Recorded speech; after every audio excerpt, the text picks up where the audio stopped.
just want to talk a little bit about change. Some people actually believe we can't change, and they reinforce that dogma. I've discovered that to be completely untrue, although I did once beat that drum. And it does seem some people are stuck for a long time, maybe it seems like a lifetime. But actually everything has changed. We really do change on every level. All of us, and everything. That's the nature of all of this, it seems, is change. Always moving, shifting, transforming, ascending. So, all of us, even myself, sometimes can get a little stuck and find it hard to change certain things. It could be behaviors, belief patterns, habits, whatnot. And of course, the strive to do so is to better ourselves, and in doing so, and get more in touch with who we really are. And in that, of course, we're being the change and transforming this world and creating it the way we like. But it can be hard. We can get stuck, especially in the small things. And so I'm going to share a quick story. It's a big story to show you that if change can happen there, change can happen in the smaller areas. So that's why I'm about to lay a big, what might be considered a heavy story. And that is my night with an assassin. That was just for an outdoor story. Let's frolic with me, kids, and I'll tell you about my night with the assassin. When I was about midway through high school,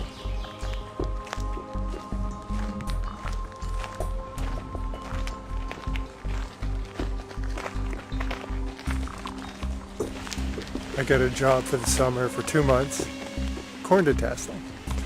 I got lots of stories about that, but I won't get into those. But during those 2 months of excruciating work and a lot of learning and reality check on our consumption of meat and the treatment of animals. Okay, I won't go out there. I'll save that for another. But a lot of gifts came from that, and one of them was a lot of gifts. Excruciating, tough, wild, but tons of gifts. But one of them was I met a little Latin man. He was probably 15 years older than me at the time.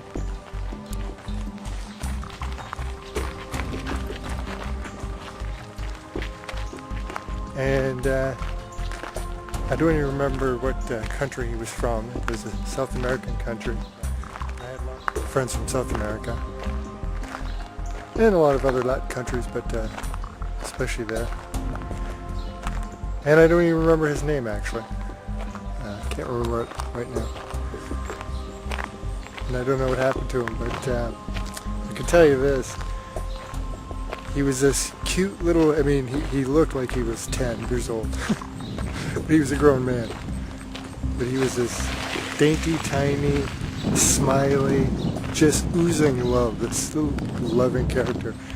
And I worked with him long hours, day in, even at night, mostly at night. I worked with him and bused to these locations, so I got to know him. We became pretty close co-workers. So 2 months, spent a lot of time with him, and then on weekends, he'd invite me to his place, and so I spent many a weekend with him. Again, long hours, so I spent a lot of time getting to know this guy, and he was really genuine. So, just want to make that clear.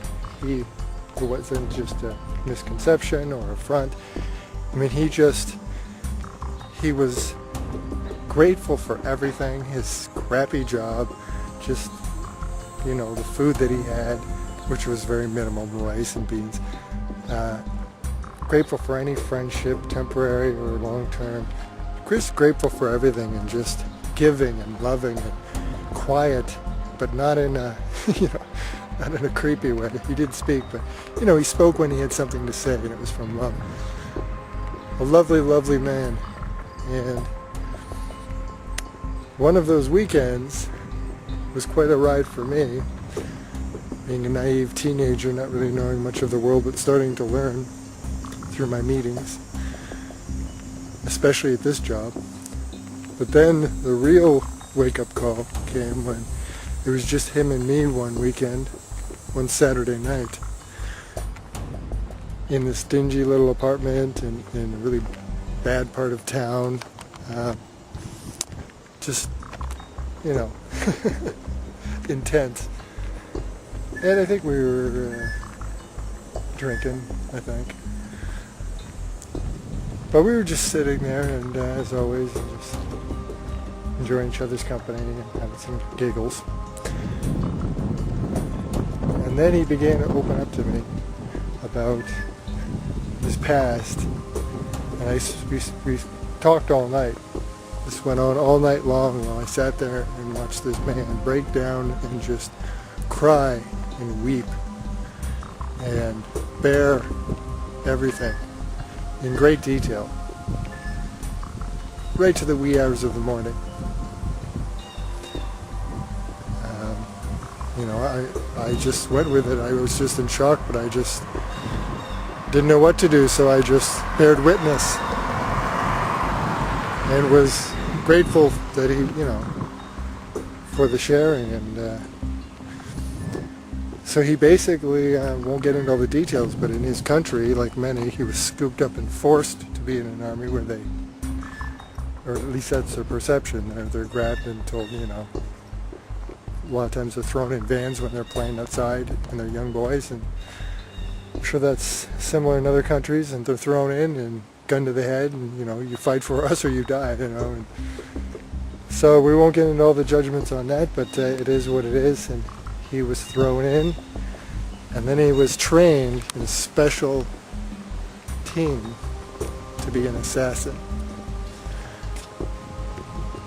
And he was an assassin, and he doesn't know how many people he killed, but a lot. And mostly officers. His missions were mostly to sneak into camps at night when everyone was sleeping and do his job, you know, as it relates to the officers. So I won't get into any more of that. I don't really even remember much of the details. I blocked most of those out. I kept all the relevant stuff, but what he really focused on too wasn't so much of the act that he did. He got that out of his chest, but what he was really was just his struggle as it relates to moving on from that, and his struggle with his mother and his family disowned him, and he has nobody really. And anybody that knows him from the past, you know, they won't have anything to do with him. And there's his struggle with that, but mostly it was just a struggle with the memories that he can't change. And his sincerity was incredible, and his love really poured through. He's doing everything he can now, still torturing himself, unfortunately, at the time. Hopefully he's not today. But truly being the change. So I can tell you, you know, you never know, but I can tell you, I don't care if he went back to his country or whatever happened to him, I guarantee you he hasn't killed another person again. You never know, but I wouldn't bet on it. This was a changed person.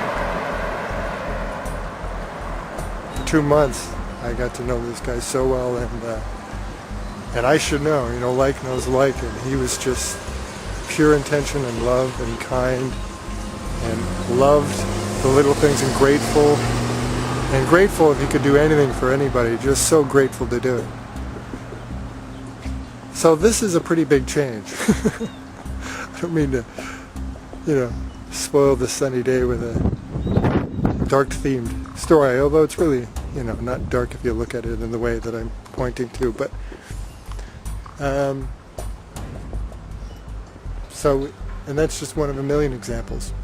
But he found the change in himself. He plotted a different course, and that's a big change. That's a 360 completely.